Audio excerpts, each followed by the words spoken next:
Okay. Uh, uh, so good morning, good afternoon, good Alors, evening. bonjour, bon après-midi, bonsoir à tout le monde. Welcome to the special Alors, bienvenue à la série de webinaires pour les entraîneurs des Jeux olympiques spéciaux présentés par notre sponsor Gallagher. Merci à Gallagher pour son soutien continu en tant que sponsor officiel de la programmation des sports et des entraîneurs des Olympiques spéciaux. Merci à vous tous de nous rejoindre au webinaire d'aujourd'hui, alors que nous cherchons à offrir aux entraîneurs toute occasion d'apprentissage dans le domaine d'entraînement des athlètes adultes. Alors, quelques règles de base. Le webinaire offre une interprétation simultanée en 8 langues. Vous pouvez choisir votre langue en utilisant le bouton globe en bas de votre écran. Et ensuite, si vous avez des questions, veuillez les ajouter dans le chat. Voilà.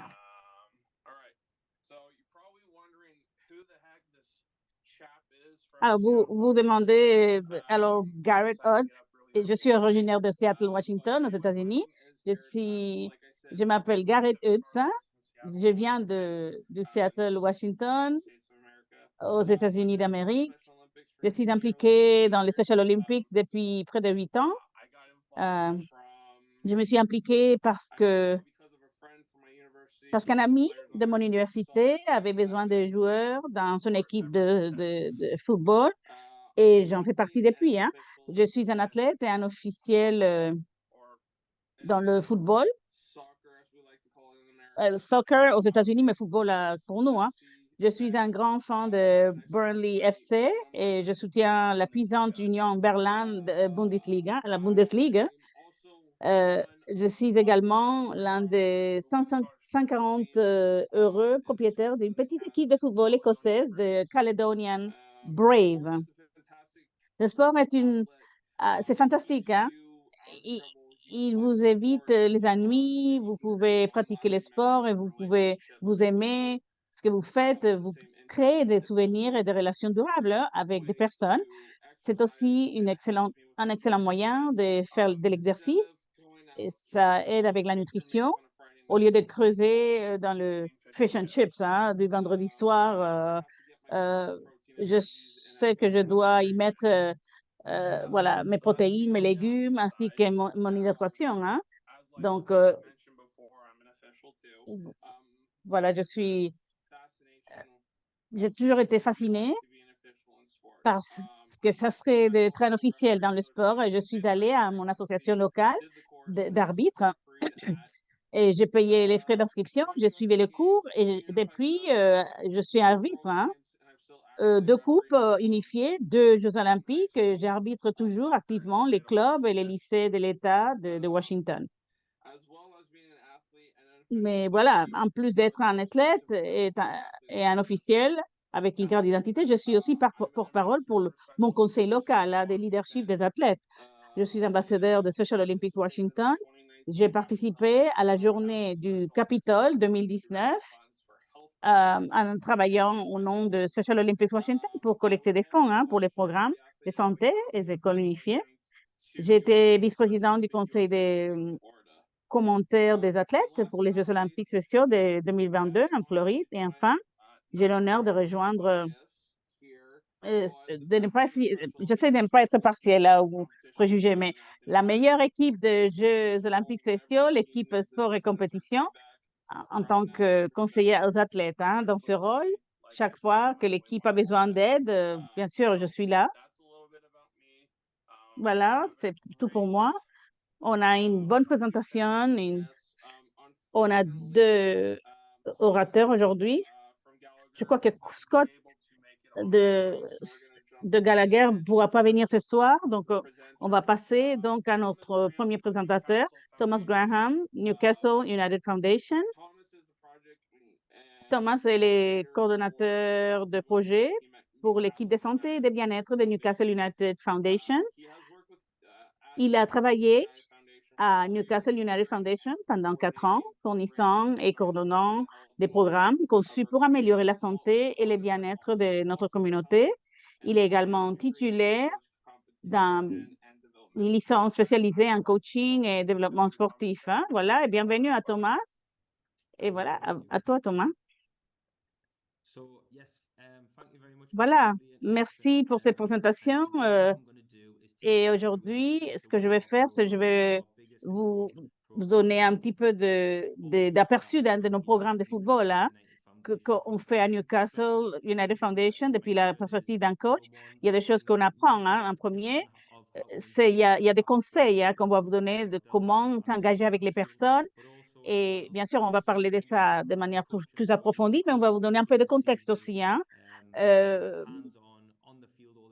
pour que vous puissiez utiliser ça sur le terrain de jeu et comment nous, comme coach, les choses qu'on doit vraiment tenir comme ça, qui vont nous aider avec le développement de nos athlètes. Hein. Voilà, pour vous donner un petit peu de contexte, voilà. Alors, walking football, c'est une version beaucoup plus régulière, plus lente. C'est une version plus lente hein, du jeu régulier. C'est pour les personnes de 50 ans et plus. Hein, et donc, c'est une réintroduction à l'exercice physique. Donc, pour les personnes qui ont été inactives pendant longtemps, c'est, bon, voilà. J'ai 30 ans, hein, j'ai ma femme, mes enfants. Et donc, c'est une bonne opportunité, même pour moi, de faire quelque chose de physique et quelque chose pour me maintenir socialement active. Et c'est beaucoup plus facile quand on est plus jeune, mais bien sûr, quand on a des responsabilités, et on doit vraiment s'occuper de cet exercice physique. Mais alors, quand on vieillit, bien sûr, ce sont des bonnes surprises. Parfois, c'est un peu restreint. Hein, donc, ce sport, ça fait que 10 ans que ça existe. Hein, et c'est pour ce groupe d'âge, hein, cette tranche d'âge, hein, mais quelqu'un qui a n'importe qui a des obstacles de santé mentale ou physique, c'est quelque chose qu'il peut faire. C'est une opportunité fantastique de se réintroduire et tirer profit hein, des exercices physiques. Et une des choses que j'aime bien de ce walking football, ce football de marche, c'est c'est ça demande beaucoup hein, physiquement. Hein. Donc voilà, c'est seulement un petit peu de contexte hein, pour les séances qu'on fournit comme organisation. On travaille de lundi à vendredi et pour notre communauté et, et il y a des variations de temps. Pour les personnes qui ont plus de 5 ans, il y a des gens qui travaillent toujours. Hein, donc, parfois, on a des séances le matin pour ceux qui travaillent d'autres horaires. Hein. Donc, on essaie d'ouvrir ça aux personnes et élargir ça hein, pour tous ceux qui veulent participer et qui ont l'intention de participer.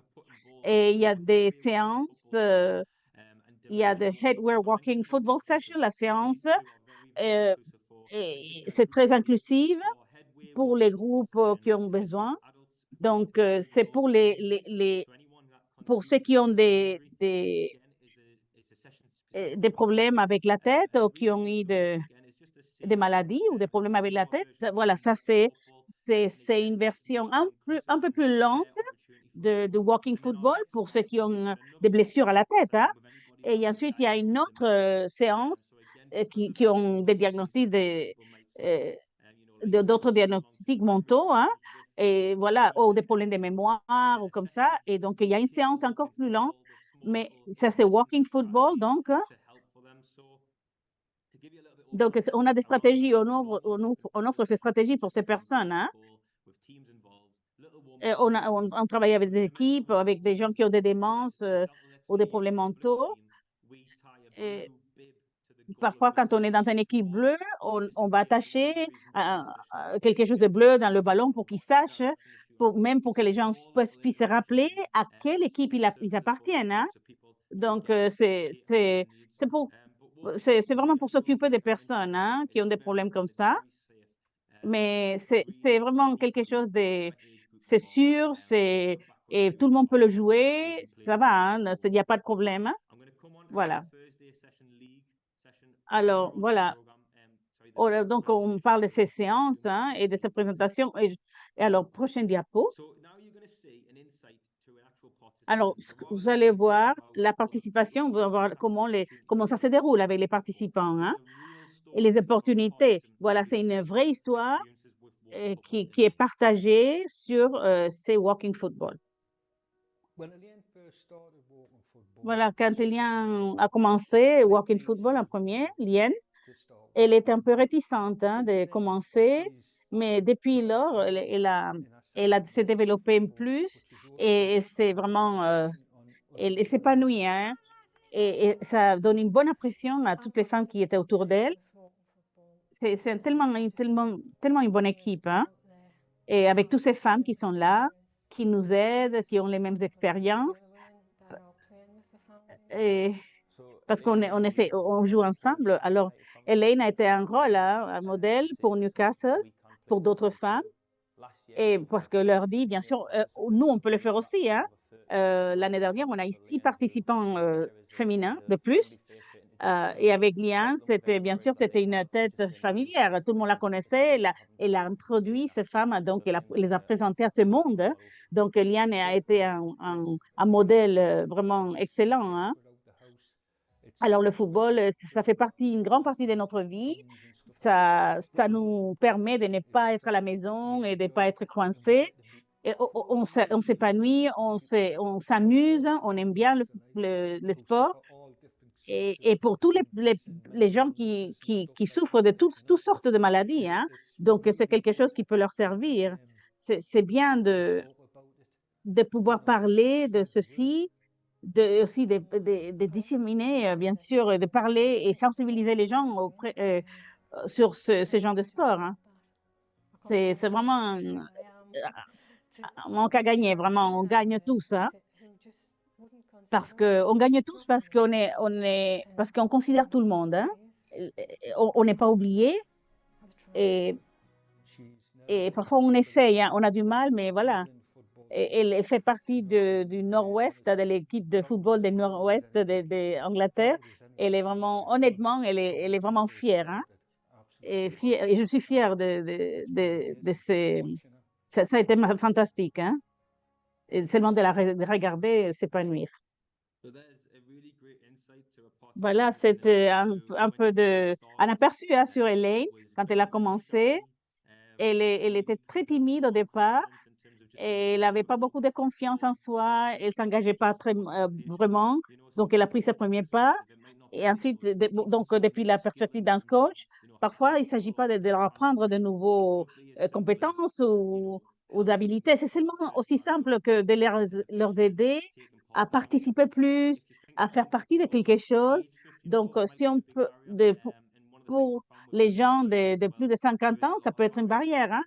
Mais il y a beaucoup de barrières autour de l'engagement des femmes, hein, et il faut se rendre compte de ça.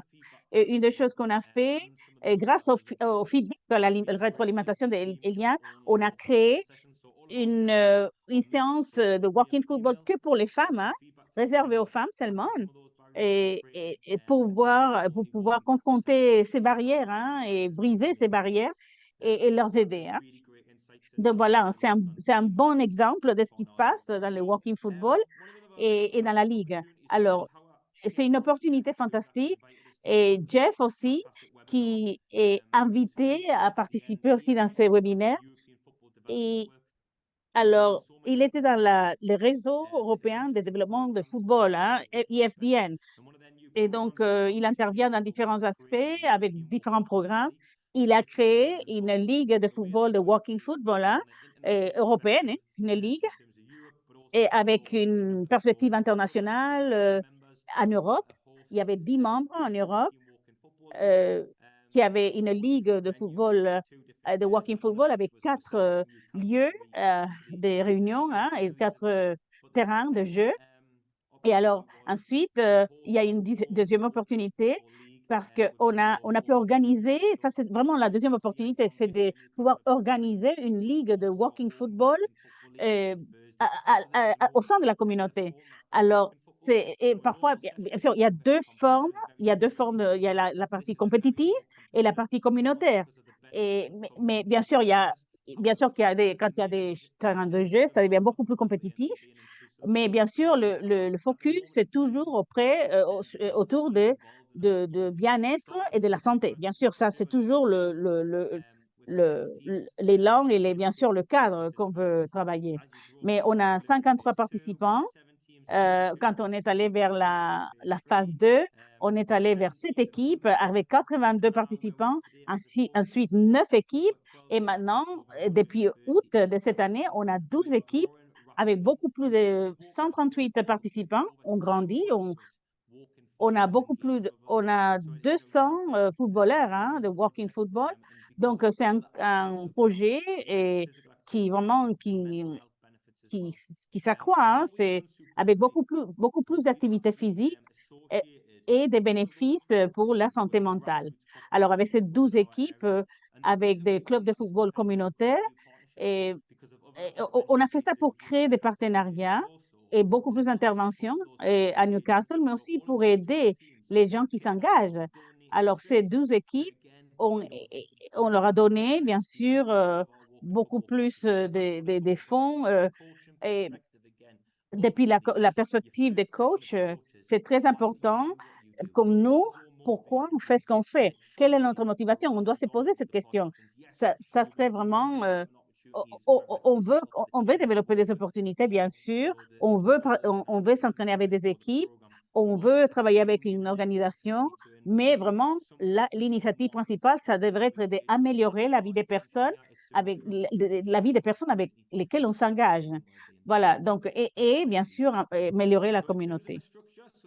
Alors, en ce qui concerne la structure, ça vous donne un petit peu de contexte sur l'organisation, la planification, le suivi, pour créer les meilleures opportunités au sein du programme. En premier, donc, on a eu une phase de fourniture ou de dissémination ou de publication avec des paquets, paquets complets on a offert à la communauté. Ensuite, on a généré bien sûr des matériels et ensuite, progressivement, on a créé d'autres matériels pour, bien sûr, répondre aux besoins du jeu lui-même. Ensuite, on a fait beaucoup plus de communication avec les athlètes, à quoi on s'attend d'eux, les types de feedback dont ils ont besoin sur leur performance et les chemins qu'ils doivent suivre pour leur donner les meilleures opportunités et la meilleure plateforme. Et c'est vraiment essentiel pour tous les sports. On participait, par exemple, dans les médias sociaux, dans les emails. Donc, on a des groupes de WhatsApp où les gens peuvent obtenir des informations sur les programmes et à la fin de la saison. Et voilà, même si on perd ou on gagne, on a des médailles pour tout le monde. On a des médailles pour les gens qui gagnent, bien sûr, ou qui ont des reconnaissances spéciales qu'ils reçoivent. Mais sinon, on veut que vraiment tout le monde se sente bien avec eux-mêmes. Voilà, et une fois on a fini la saison on fait les réflexions, la restitution, quoi, sur le coaching, ce qu'on a fait. La réflexion est très importante, la restitution est très importante pour pouvoir planifier à futur. Alors, prochaine diapo. Voilà, c'est une bonne image de toutes nos équipes. Voilà, soyez fiers de ce que vous faites. Il faut vendre ceci, il faut vraiment le promouvoir. On a 12 équipes, il faut promouvoir ceci. Ils ils s'amusent, ils sont contents. Vous avez entendu Lian et Gary. Et voilà. Et parfois, il y a des gens pour toutes les générations, pour vos mères, vos parents, vos oncles, vos tantes, ils peuvent vous appuyer. Alors, pensez aux activités physiques que vous faites et là, vous allez trouver des opportunités. Et il y a des bénéfices sociaux aussi, rencontrer des gens. Parfois, il y a des gens qu'on rencontre qu'on n'a pas vus depuis longtemps, mais on reprend contact avec ces personnes. Et là, et finalement, ça crée d'autres opportunités au sein bien sûr, du sport et en dehors du sport. Parfois, voilà, ça offre d'autres opportunités. Alors, j'ai parlé brièvement avant sur les tournois internationaux. Bien sûr, ça met la pression sur les plannings et l'organisation. C'était le 30 mai, jusqu'au juin, Ça impliquait 18 équipes d'Italie, de l'Allemagne, de France, de l'Écosse, de l'Irlande et d'Angleterre, des équipes qui sont des gens de partout de l'Europe qui venaient à Newcastle. Là, donc, ils ont pris le vol à Newcastle, ils ont été transférés à l'hôtel. Donc, on a tout organisé, hein. Et ensuite, ils ont pu, bien sûr, participer à l'événement principal avec la nourriture et tout, hein. Alors, avec la fondation et IFDN, il faut bien sûr le financement à travers les communautés, les institutions des caritatives et aussi les conseils municipaux. Voilà, on le fait pour pouvoir et briser ces barrières, hein, et enlever toutes ces barrières, et surtout pour les gens qui habitent dans des zones un peu isolées. Voilà, une des choses qu'on fait, c'est vraiment enlever ces barrières financières pour qu'ils puissent participer. N'importe qui peut participer, même votre tante, même si elle habite dans des endroits éloignés, ils peuvent venir, même s'ils viennent d'un autre pays.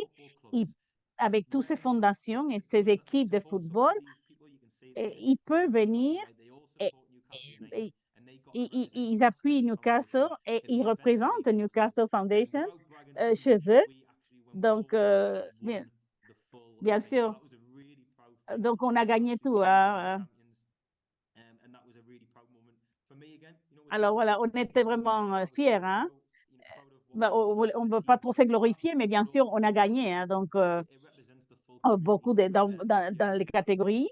Donc, pour Newcastle Foundation, c'était génial. Et donc, prochaine diapo. Alors, les défis, il faut être honnête, tout n'est pas facile. Il faut parler des moments difficiles aussi, hein, parce que pour pouvoir se développer, hein, pour ne pas vraiment se mentir à soi-même. Donc, ici en Angleterre, en Europe, en Écosse, le, alors, la version européenne n'est pas de goalkeepers. Alors, bien sûr, ça crée bien sûr des opportunités et les règles étaient différentes. Les gardiens de but n'étaient pas là pour les Européens. Pour nous, oui. Alors, il y avait beaucoup de choses qu'on a dû améliorer avec des erreurs qu'on a dû corriger. Et aussi, on a utilisé de feedback des règles qui devaient être changées, hein, depuis la perspective de service, hein. Et depuis en ce qui concerne la participation, on a eu cette rétroalimentation pour améliorer nos services et nos performances. Et donc, avec les opinions qu'on a reçues, qui sont un peu critiques parfois, mais des choses qui doivent améliorer, des choses où on n'est pas d'accord, mais c'est bien parce qu'on doit parfois, on est fier de ce qu'on fait, mais parfois, il y a des endroits où on doit améliorer.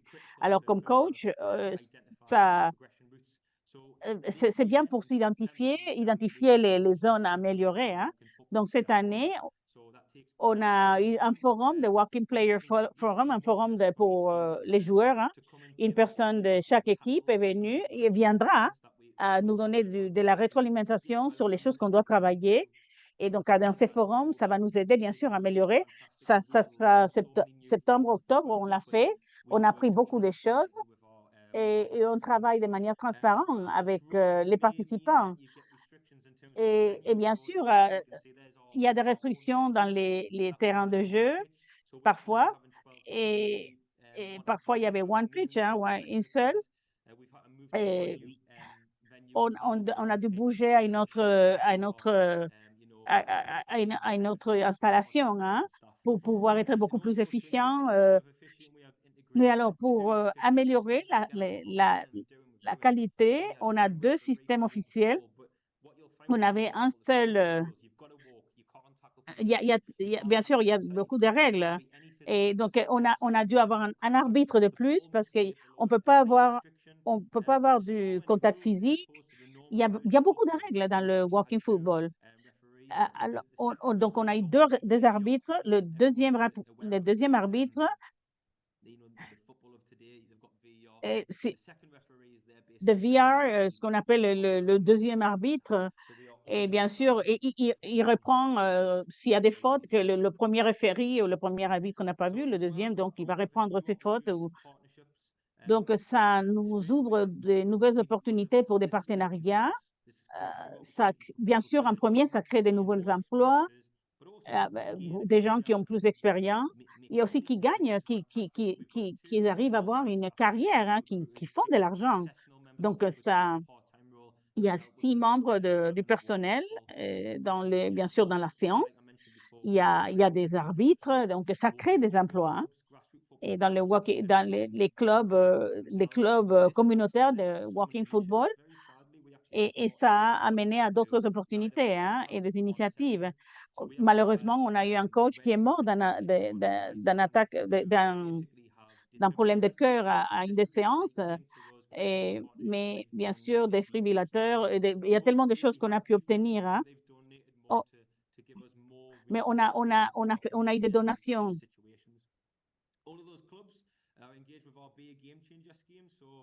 Voilà, donc il y a tellement de choses qu'on a pu obtenir, hein. Et si vous allez dans le site web de Newcastle, vous allez trouver des nouvelles choses encore une fois. On a eu bien sûr des matériels donnés à nous, on a fait donation de ces matériels et bien sûr, il y a des stratégies aussi pour aider la communauté à s'engager, pour appuyer des initiatives de walking football. Et aussi, on a créé des liens, des endroits, des terrains de jeu, des organisations. Voilà. Alors, on a mentionné les clubs communautaires, hein, grassroots, et on adore le support qu'on a et les soutiens qui parviennent à avoir, hein, parce qu'il y a tellement de responsabilités dans l'entraînement, hein. Donc, on a besoin bien sûr, on a besoin de ces partenariats pour pouvoir s'engager bien dans les sports et avec la communauté. Aussi, brièvement, on a des opportunités sociales. Ça donne des bénéfices sociaux. Il y a des gens qui viennent pour l'aspect social, principalement, hein. Mais donc, on a Football Talks. Ce sont des pourparlers ou des séances, des conversations football, voilà. Et c'est une séance où on peut venir parler avec les gens. C'est une séance d'1 heure où on parle des sujets liés au football. Mais alors, on a trouvé qu'à cause des émotions voilà, autour du football, les gens se sentaient parfois pas confortables de parler de certains sujets à cause des émotions qui sont autour du sport. Alors, grâce à ces séances de conversation, on a 2 séances par semaine, et donc on a eu des opportunités du Football Club de Newcastle, avec Eddie Howe et l'équipe d'entraînement. Et donc, on a fait d'autres séances, hein, maintenant avec Dan Byrne, et pour parler sur la santé mentale et pour inspirer d'autres choses aussi.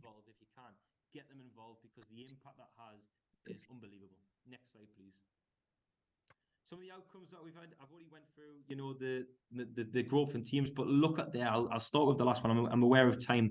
We provide 3,960 minutes of free walking football. Voilà. Alors, 60 minutes de conversations libres, hein, sur le football, gratuites, hein. Alors, depuis qu'on a commencé cette ligue de walking football, on a plus de 11 000 minutes d'activité physique, des opportunités physiques et des opportunités sociales. Et maintenant, on a des défibrillators, qui sont là pour aider s'il y a des problèmes de santé coronaire. Et bien sûr, pour les personnes qui ont des crises cardiaques et tout ça. Donc, on a eu beaucoup plus de matériel pour lesquels on nous a fait donation, hein. Excusez-moi, ça va vite, hein. Alors, pour les plans à venir, on est dans la section nord-est de Angleterre, mais on veut avoir une installation centrale, hein. On est fiers de ce qu'on fait on va jamais arrêter. Mais alors, à cause du groupe d'âge avec lesquels on s'engage, on va créer d'autres partenariats. Donc, on a pensé, on a eu beaucoup de feedbacks assez passionnants hein, sur, pour exemple, des problèmes qui ont des problèmes de prostate ou de cancer du sein. Alors, Breast Cancer UK et Prostate Cancer UK, ce sont des opportunités on leur offre. Hein. On veut s'affilier et avec des associations de football qui reconnaissent bien sûr le walking football et on veut organiser d'autres événements au niveau local, au niveau national et au niveau international. Alors, notre développement est vraiment sans limite. Hein. Alors, merci d'écouter. Je suis ouvert à toutes questions pour le walking football, le football marche. Merci beaucoup.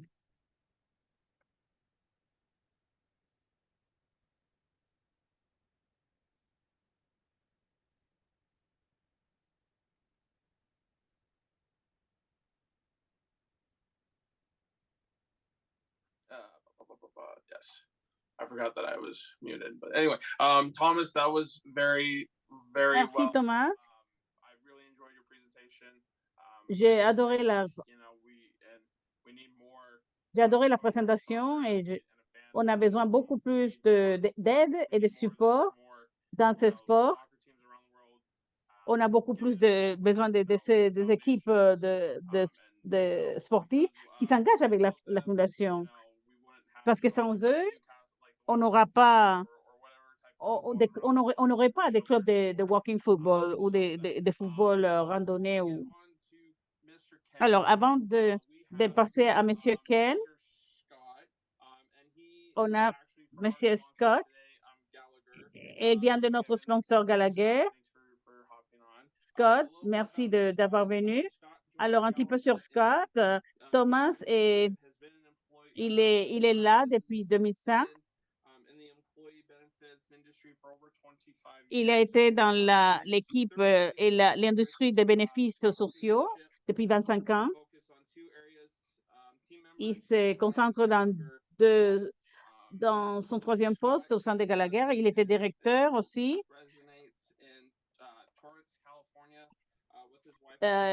Donc, il réside à Torrance, Californie, avec sa femme, Olivia, et leurs deux enfants, Matteo et Josh. Scott est actuellement entraîneur bénévole hein, et membre du conseil d'administration des Special Olympics de Californie du Sud et passionné du Red Sox Boston. Merci et bienvenue. Est-ce que vous m'entendez? Merci. Voilà, parfait. Alors, merci pour cette introduction et cette présentation. Alors, c'était vraiment un défi hein, de venir ici aujourd'hui hein, parce qu'il y a eu des problèmes de connexion. Et vous m'excusez. Tellement bien d'être ici aujourd'hui avec vous. Et félicitations pour tous ces réussites hein, avec Special Olympics, comme athlète, comme arbitre, comme pour les habilités de leadership que vous développez. C'est un privilège de représenter Gallagher. Alors, quelque chose, deux ou trois points. On est vraiment un fier partenaire de Special Olympics International et on est content d'appuyer leur mouvement pour la promotion de l'inclusion et l'égalité et l'acceptation autour du monde. Hein. Et Gallagher est donc un sponsor officiel. C'est important pour nous. On sait que c'est important d'avoir des coachs qualifiés et il y a plus de 500 000 coachs ou entraîneurs autour du monde hein, des Special Olympics qui sont dédiés au développement des athlètes, qui s'engagent dans beaucoup de formes différentes. Et j'aime bien parce que les coachs aident les athlètes à se développer des compétences spéciales comme leadership, la persévérance, le travail en équipe. Ils autonomisent les athlètes hein, et pour s'épanouir. J'ai participé dans des Special Olympics pendant plusieurs années et j'étais arbitre aussi pour des événements de football et football américain aussi. Hein, et les athlètes qui participent et qui s'engagent. Hein, et on sait qu'avec mes collègues, on voyait hein, l'intérêt hein, des athlètes d'apprendre plus hein, sur le mouvement. Et pendant des années, comme on a mentionné dans ma biographie, j'ai fait du partenariat avec Special Olympics Southern California. Et depuis 5 ans, je fais ça. Et vraiment, c'est quelque chose que j'adore. Euh, et je travaille dans le domaine de sport depuis des années, hein. Mais pour les coachs de Special Olympics, je pense que c'est quelque chose de très spécial, hein. On travaille dans notre saison de volleyball en ce moment, depuis un mois, pour les Jeux d'automne, hein, avec différents athlètes. On a des athlètes de plus de 50 ans, hein, dans l'équipe de football et bien sûr, on a des coachs, des entraînements, des entraîneurs et des assistants qui font ça possible, hein. Et, et avec ces différents âges, groupes d'âge, on voit vraiment des développements des adultes merveilleux, hein. Ils se sentent mieux d'eux-mêmes, ils ont une conscience en soi, ils se développent et bien sûr, ça aide tout le monde, hein.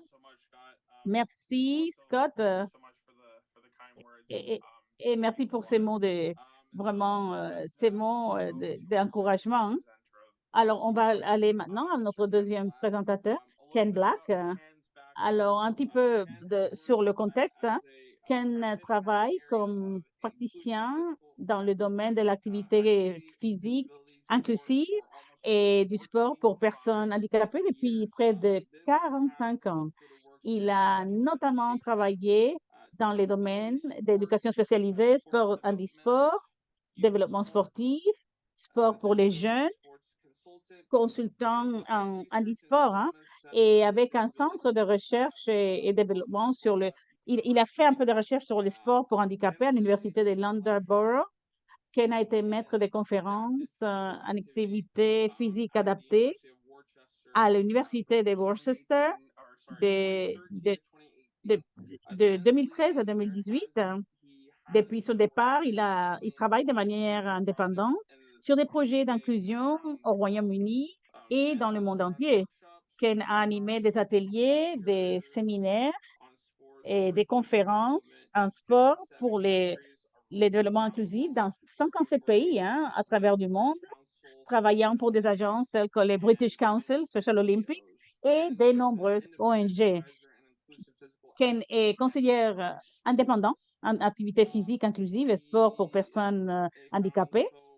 Il est co-directeur fondateur de Inclusion Club, le club de l'inclusion, et administrateur du conseil d'administration de l'Empower. C'est aussi un fier écossais originaire de Clydebank, près de Glasgow. Alors, merci. Bienvenue, Ken. Merci. Merci pour cette présentation. Alors, rapidement, je pense que alors, voilà, dans le respect du temps, hein, je vais parler rapidement. Alors, j'adore cet accent du nord, de l'Est de l'Angleterre. Alors, voilà, vous allez penser que je n'ai pas un accent régional, mais oui. Et j'espère que les interprètes vont me comprendre avec deux accents régionaux du Royaume-Uni, hein. Et alors, je vais dire rapidement que, en ce qui concerne les sports, hein, et à Berlin aussi, et on a eu une conversation très brève avec Scott, hein. On a parlé autour d'1 million de personnes, donc je ne sais pas s'il se souvient de moi, mais je voulais dire je veux dire merci à la présentation de Thomas. Je fais partie d'un groupe de Walking Cricket ici à Worcester, où j'habite.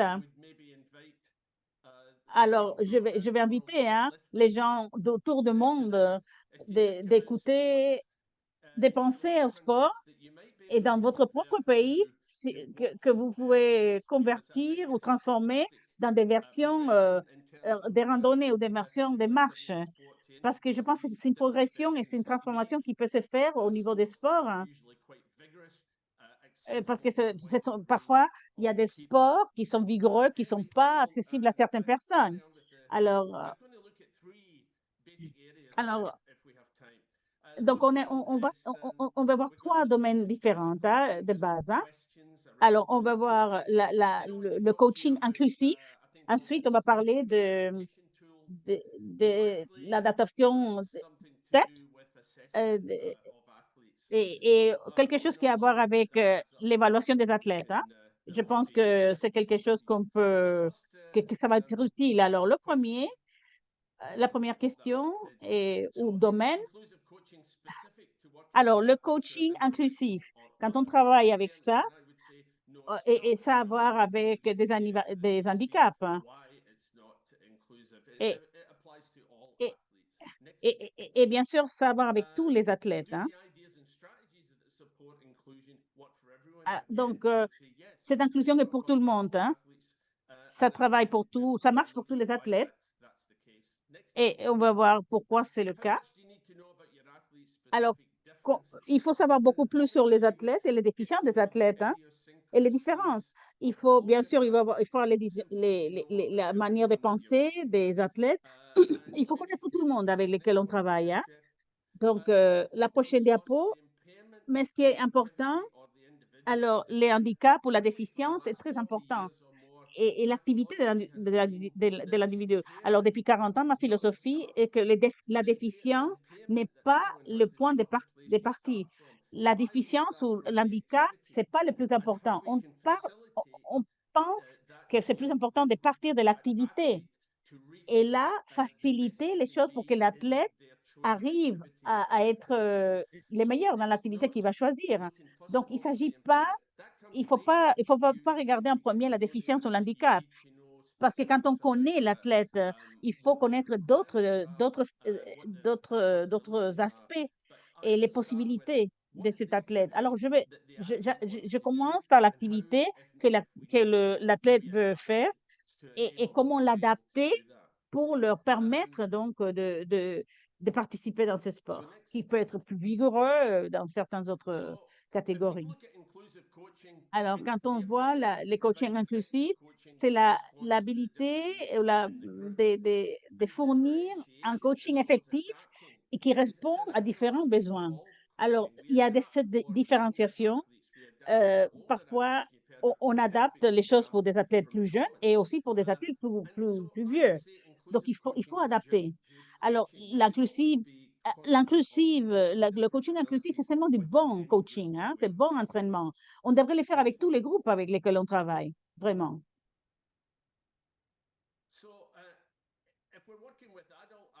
Alors, si on travaille avec des athlètes adultes, je pense, en ce qui concerne l'activité, on doit se demander, est-ce que l'éducation est adéquate? Et toutes les activités peuvent être adéquates si on s'engage de la manière correcte, si on le fournit de la manière correcte et on l'entraîne de manière correcte. Et ça peut être la même activité d'un groupe à un autre, mais je pense pas qu'il y a des activités il y a des gens qui disent, bon, il y a certaines activités qui sont pas bonnes pour un groupe ou pour un autre. Mais non, c'est la manière dont on fournit et de la manière dont on donne le service et on les entraîne. Il faut connaître les athlètes, bien sûr. Ça pourrait être quelque chose de position ou un handicap de vision. Il y a beaucoup d'athlètes là-dehors qui ont d'autres défis, hein, à part, bien sûr, les déficiences intellectuelles. Donc, on est en train de voir, il y a des besoins sensoriels et parfois, ils peuvent être plus près pour pouvoir écouter ou entendre, hein. Donc, il y a des différents besoins. Donc, le ton et le langage est très important. Je pense que c'est important de parler avec les personnes, quelque chose qui est important pour les choses qui sont importantes pour leur âge. Par exemple, les concepts difficiles, bien sûr, il y a les concepts difficiles, mais il faut simplifier.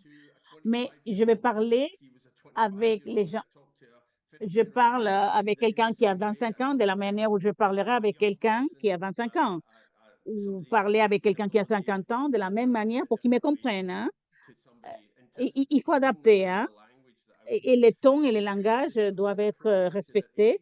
Et il faut utiliser les langages et les tons appropriés ou adéquats à leur âge, hein. Alors, en ce qui concerne les aspects culturels, ce sont des choses qui peuvent être un peu difficiles, hein. Donc, les aspects culturels, en ce qui concerne la manière de s'habiller pour certains individus. Il faut s'assurer qu'on soit à l'air, qu'on soit à l'aise et qu'on soit conscient de ces aspects culturels, hein, qui vont au-delà de l'activité, hein. Alors, je vais passer un petit moment à parler sur l'adaptation de l'outil STEP, hein. STEP, c'est la sigle, hein, STEP, hein, et c'est les pas, hein. Ça permet au coach de maîtriser quatre aspects, hein, pour l'activité, hein. Alors, on est en train de travailler sur quatre différentes parties d'une activité qu'on peut changer, hein, on peut changer pour que l'activité soit inclusive pour tout le monde dans le groupe, hein. Alors, beaucoup de gens disent, voilà, j'espère que je sais que beaucoup d'entre vous ont entendu ça, mais parce que je sens qu'il y a des gens qui disent, oh, c'est pas utile, hein, des outils d'adaptation qui sont pas relevants, qui sont pas importants. Je suis sûre que vous avez entendu ça. Mais dans le développement des équipes, dans le Midlands en Angleterre, c'était un outil très efficace, hein, et dans mes interventions. Alors, de quoi il s'agit? Alors, on va voir les quatre aspects d'espace. Et l'espace, c'est qu'on peut changer l'endroit où on joue, les distances sur lesquelles les gens voilà, ils bougent, hein, l'opération. C'est ces différentes manières de faire l'activité, que ce soit voilà, fragmenter les choses dans des composants plus petits. Voilà, mais l'équipe, les matériels, l'équipement, c'est très important, les matériels. Quatrième, c'est les personnes. Comment on peut adapter les besoins de chaque personne et comment les choses sont interrelationnées ou comment on peut interagir avec les gens. Alors, on va voir l'espace. En premier, l'espace, et on va voir des clips. Alors, ça, ce sont des espaces en dehors et intérieurs. Alors, j'espère que vous pourrez passer la vidéo. Alors, ce sont des espaces intérieurs ou en plein air, hein, intérieur ou extérieur. Ça, c'est une version de bocce, ce sont des balles en papier, hein. On peut l'utiliser, on peut le faire dans un espace intérieur. Il faut utiliser l'espace qui est disponible. Donc, il faut prendre les différents espaces qui sont disponibles à nous, hein, et changer l'activité et l'adapter pour pouvoir donc participer et jouer, bien participer dans l'activité ou jouer le jeu, hein. Celle-ci est un jeu d'objectifs, de cibles, hein, de ciblage. On peut l'utiliser en dehors, mais on peut affecter, par exemple, différents points, différentes parties. On peut on peut mettre différents défis aux individus dans des espaces en plein air, hein, mais on peut le faire aussi en espace en intérieur, hein. On peut changer la grille. Et c'était, bien sûr, ça, c'était la salle dans mon ancienne maison, hein. Donc, j'ai utilisé ma salle dans ma maison. Et donc, il faut utiliser l'espace qui est disponible.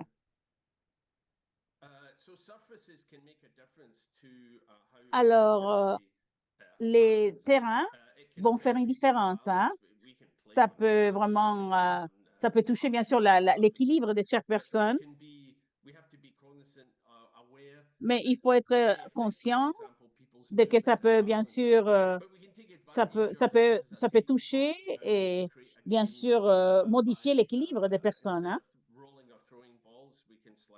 Et donc, bien sûr, avant de lancer la pelote, on peut, par exemple, on peut la faire rouler, par exemple. Donc, la surface, hein, on doit la prendre en compte pour créer une activité.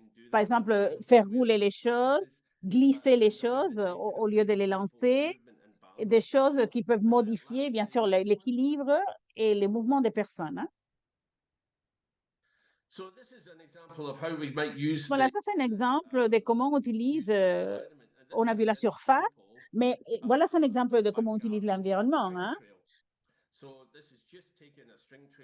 Ça s'appelle un string trail, comme on appelle, ou voilà, un parcours que les gens peuvent suivre, hein. On peut l'ajuster, hein. On peut créer différents défis ou obstacles dans le terrain de jeu. On peut, pour qu'ils puissent avoir accès à leur string trail. Alors, ça, c'est un parcours qui est délimité d'une certaine manière ou d'une autre. On peut faire des improvisations, hein, avec une chaîne, hein. On met des ficelles autour du parcours pour que les gens puissent le suivre, hein. Alors, voilà un qu'on peut utiliser à différentes distances et de différentes manières. Alors, si vous avez du succès, et si vous arrivez arriver à un objectif, si vous n'avez pas, voilà, si vous n'avez pas du succès, les athlètes peuvent se réguler eux-mêmes, hein, parce que ils vont voir la distance à laquelle ils se trouvent d'un objectif à un autre, hein, ou d'un obstacle à un autre. Parfois, ils vont voir s'ils doivent se rapprocher ou s'éloigner. Voilà. Alors, quand on voit cette graphique, voilà comment on peut manipuler l'espace, hein. Ce qu'on va voir,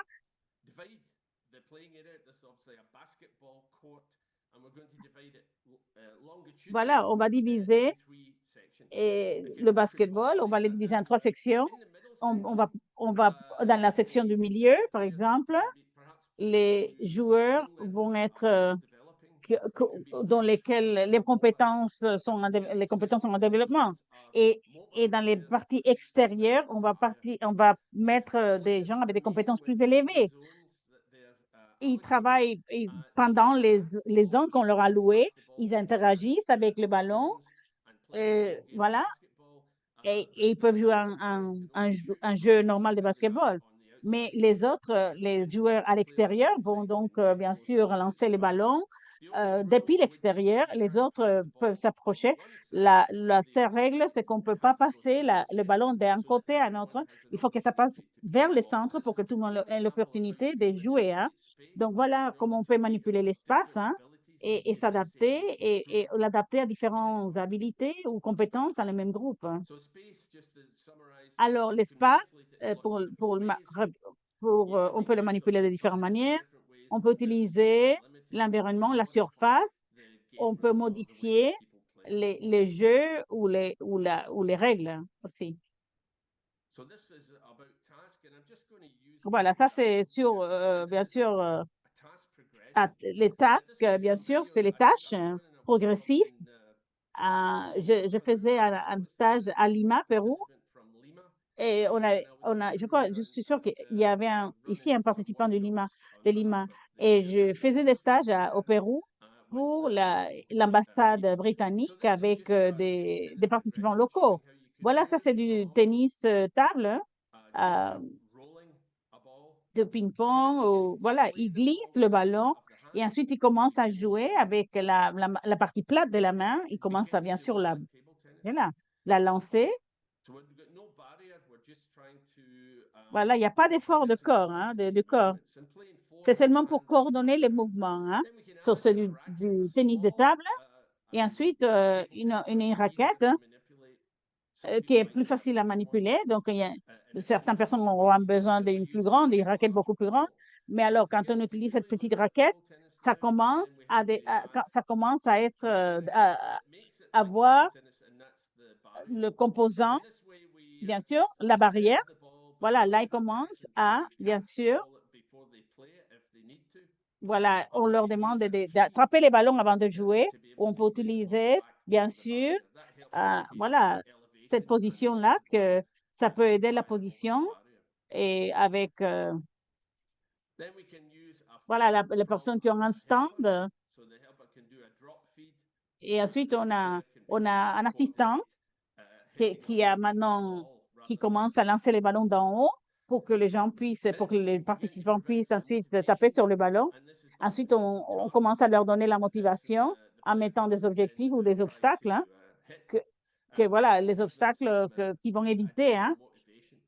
Voilà, pour donner plus de motivation. Voilà, c'est pour vous montrer de comment on peut adapter une activité, dans ce cas, le tennis de table, mais on peut le faire avec n'importe quelle activité. Et voilà, de manière progressive, on commence à mettre des obstacles pour pouvoir développer les jeux.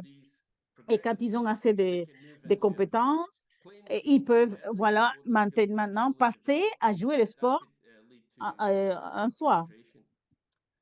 Et comme ça on peut éviter les frustrations, voilà. Voilà, dans l'intérêt du temps, je vais passer à la fin de la partie step, la partie de pas. Alors, pour résumer les tâches, il n'y a pas une manière de performer, de faire la performance. On travaille de la meilleure manière ou la manière la plus efficace pour le participant. On peut utiliser des progressions, des choses qu'on fait de manière progressive pour que les athlètes puissent passer d'une étape à l'autre. Quand ils ont une maîtrise complète, on passe donc à la prochaine étape. Voilà, l'équipement ou les matériels. On peut utiliser l'équipement ou les matériels qui sont nécessaires. Il faut être créatif, hein. On peut utiliser des équipements ou des matériels de sport, hein. On peut utiliser des matériels sportifs ou non sportifs, hein, des appareillages. On peut utiliser, bien sûr, un ballon à papier qui bouge beaucoup plus lentement, par exemple. Et pas seulement pour les gens qui ont des problèmes de troubles de la vision, hein. Mais si on fait un ballon cousu, hein, les gens vont développer d'autres types de compétences. Quand on met un ballon à l'intérieur d'un sac plastique, quand ça glisse sur le terrain, voilà, c'est pas nécessairement d'acheter des ballons chers, hein. On peut utiliser un ballon de goalball et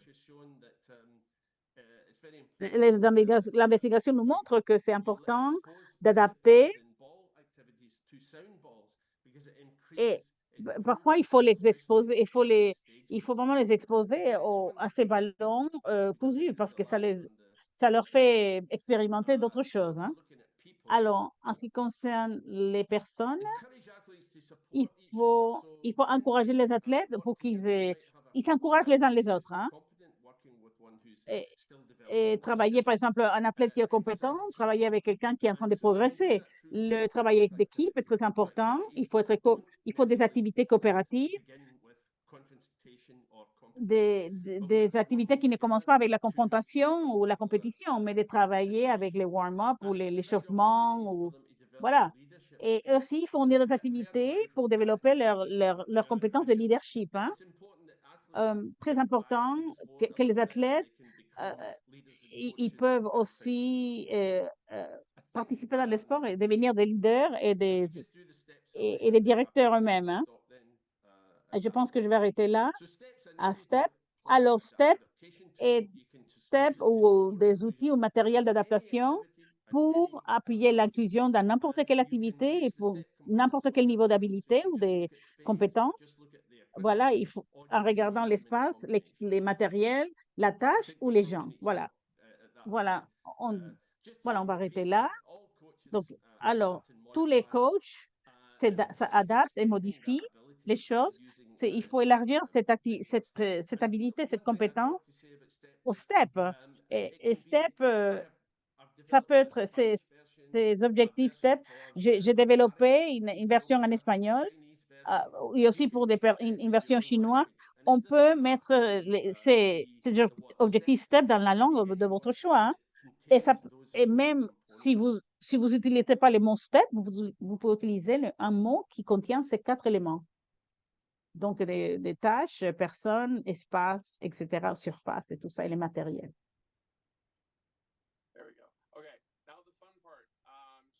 Alors, la bonne partie, Q&A, comme je disais, si vous avez des questions, essayez de les mettre dans la fonction des questions-réponses. Je vais essayer de les lire Alors, je voudrais commencer avec Ken. Voilà, très bonne présentation, Ken, merci. Merci pour ces points qui ont été des choses qu'on fait tous les jours avec nos équipes de football. Mais la question la plus grande, si tu as un grand groupe d'athlètes de différents niveaux, comment pourrais-je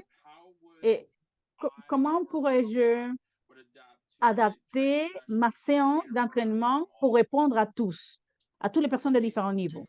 Voilà. Alors, des choses rapidement, on peut voir, il y a un diapo qui parle de ça. La première chose qu'on fait, c'est,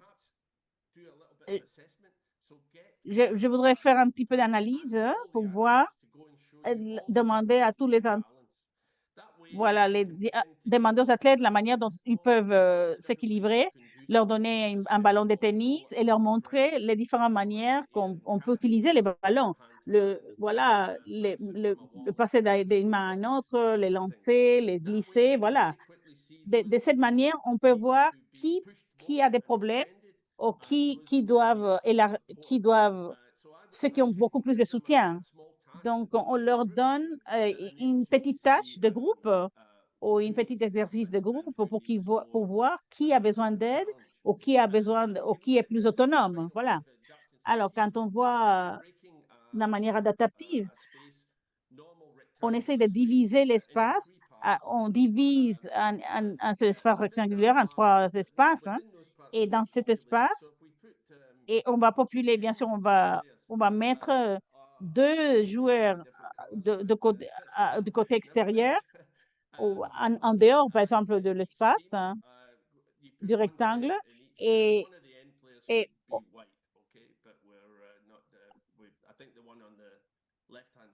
je pense qu'il y a un blanc et un bleu. L'idée, c'est que l'équipe blanc va essayer de faire arriver les ballons à son camp et les bleus vont faire le même. Alors voilà l'équipe blanc, voilà, on voit l'équipe bleue, ils vont passer le ballon et ils vont essayer de le faire arriver au joueur qui est à l'autre bout. Voilà, on appelle handball ça. Alors, dans chaque section, parce que les joueurs vont rester dans leur section, on a mis seulement un joueur de chaque équipe, mais ils vont rester dans leur section, mais on peut voir leur habilité pour que chaque personne dans son niveau ait le même type de compétences ou le même niveau. Si jouent dans le même espace, les joueurs qui sont plus compétents vont dominer l'espace et maîtriser. Donc, de cette manière, ils sont obligés de jouer à des différentes sections et ne pas dominer une seule section. Le ballon doit aller et traverser d'un côté à l'autre. C'est une manière de construire et de maîtriser différentes habilités.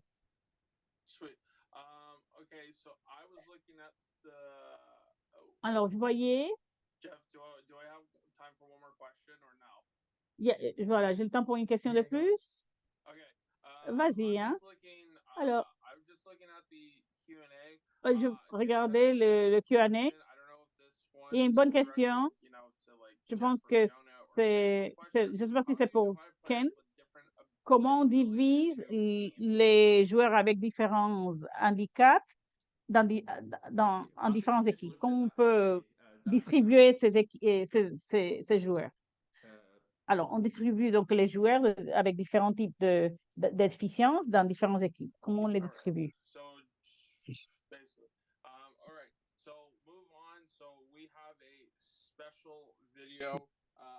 Alors, on a une vidéo spéciale et une dernière vidéo avant de terminer.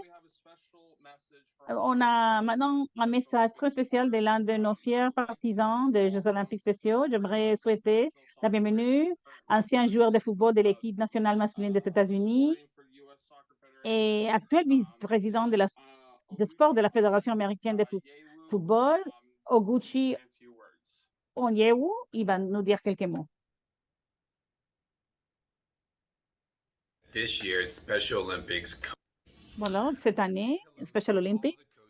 Un grand merci à tous les coachs et tous les participants pour la série de webinaires de coaching. C'est un ancien joueur dans l'équipe nationale et vice-président de la Fédération des sports de football, de Special Olympics.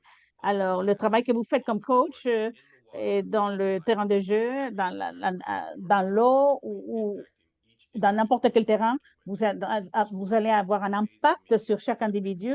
Le sport, c'est un moyen merveilleux d'éduquer les gens, d'intégrer les personnes, de créer des leaders. Et votre travail comme coach va contribuer donc à avoir ce résultat.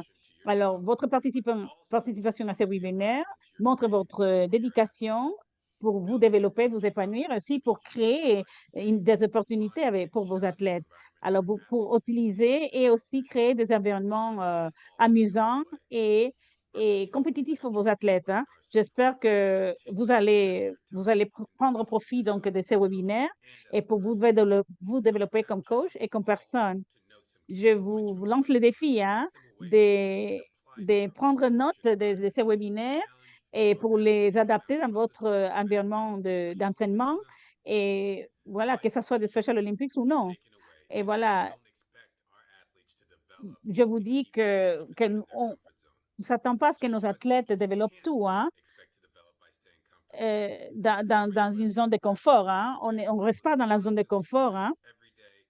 Et on me poussait tout le temps quand j'étais joueur. On me poussait à faire de mon mieux. Alors, je vous remercie pour tout ce que vous faites et je vous souhaite le meilleur dans votre entraînement et dans vos compétitions. Merci. Voilà quelques ressources. Merci Oguchi. Quelques conseils et quelques liens. Alors, il y a Special Olympics offre un certain nombre de ressources fantastiques aux entraîneurs pour continuer à apprendre et améliorer leurs connaissances en tant qu'entraîneur. Voilà le portail d'apprentissage des Jeux olympiques. Et c'est le portail d'apprentissage en ligne de Special Olympics et des liens vers Special Olympics aussi. Alors, notre prochain webinaire, ça sera...